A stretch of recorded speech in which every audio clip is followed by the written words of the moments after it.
Salut! Il est beau mon pull Final Fantasy, hein? Et vous savez pourquoi je porte un pull Final Fantasy? Eh bien c'est parce qu'aujourd'hui nous partons au pays du soleil levant pour parler du haïku. Kame. Arrête tout de suite, tu mélanges tout. Et oui, vous avez été plusieurs à me le demander, alors petite parenthèse dans les cours pour décortiquer le haïku. Tout d'abord, qu'est-ce que c'est? Il s'agit d'une forme poétique japonaise créée au XVIIe siècle. L'appellation provient de la contraction de haikai et de haïku. Fin de la vidéo. Hein? Déjà? On va rentrer un peu plus dans le détail. Ah oui, s'il vous plaît.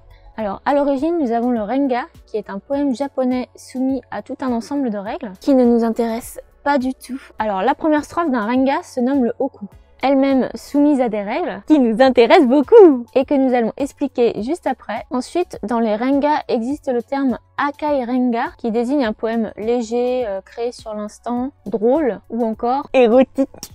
Je l'ai déjà dit, haikai plus hokku forme haïku. Fin de la vidéo.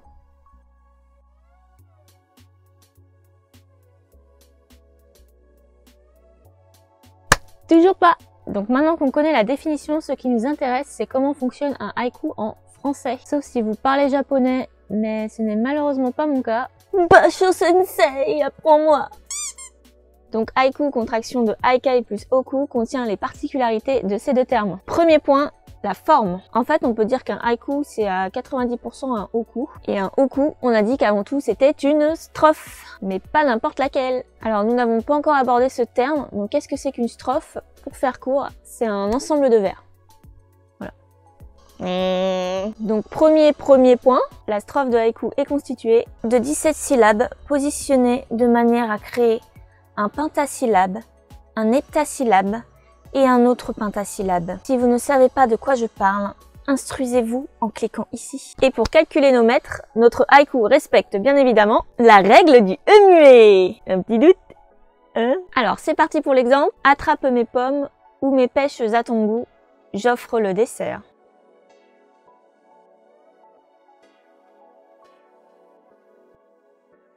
Deuxième point, le thème. Toujours à l'image du hokku, le haïku contient un kigo, c'est-à-dire un mot de saison, donc toute allusion à une saison ou à la nature en général. D'ailleurs, les Japonais possèdent un dictionnaire qui répertorie tous les kigo.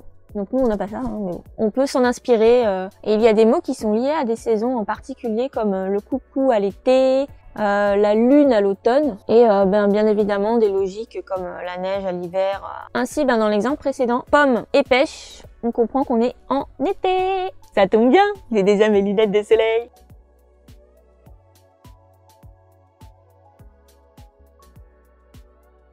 Alors on passe déjà au troisième point, la découpe. Alors appelée césure en français ou kireji en japonais, qui s'avère être aussi une règle du hokku. Souvent placée sur le dernier vers, elle instaure une légère interruption du rythme pour amener un effet de surprise, un développement inattendu. Si je reprends l'exemple précédent, attrape mes pommes ou mes pêches à ton goût, j'offre le dessert. On a ici, avec l'utilisation du jeu, un développement un peu érotique. On sous-entend que les pêches et les pommes sont plus que des fruits. Si vous êtes un homme, vous pouvez écrire kiwi ou banane.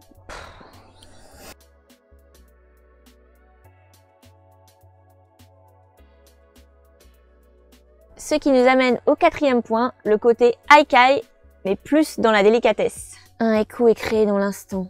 Il n'a de quête que la suggestion, la simplicité, l'humour et l'action du temps.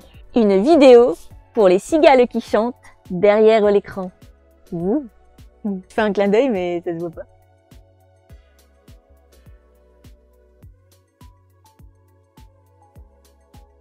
Ensuite, pour ce qui est de l'écriture, contrairement au haïku japonais qui s'écrit sur une seule ligne, le haïku français s'écrit sur 3 lignes et il autorise aussi la ponctuation. Alors personnellement, je ne le fais pas, mais peut-être que je le ferai, donc j'aurais pu écrire mon exemple précédent de cette manière.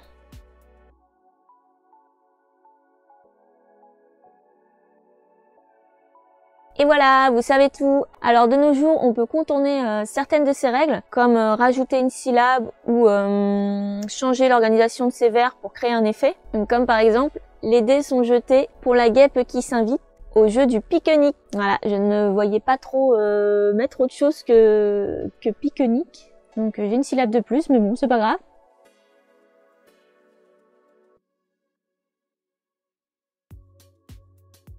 Donc par contre, comme d'habitude, attention à ne pas en abuser, sinon vous sortez du contexte du haïku. Pas de kigo, pas de haïku. Et oui, si vous ne faites aucune allusion à la nature, mais plus à l'humain, vous n'écrivez pas un haïku, mais un senryu. Petit exemple de senryu, je l'ai allumé, mais la mèche n'a pas prise une autre photo. Ah bah on reste dans le thème un peu... voilà.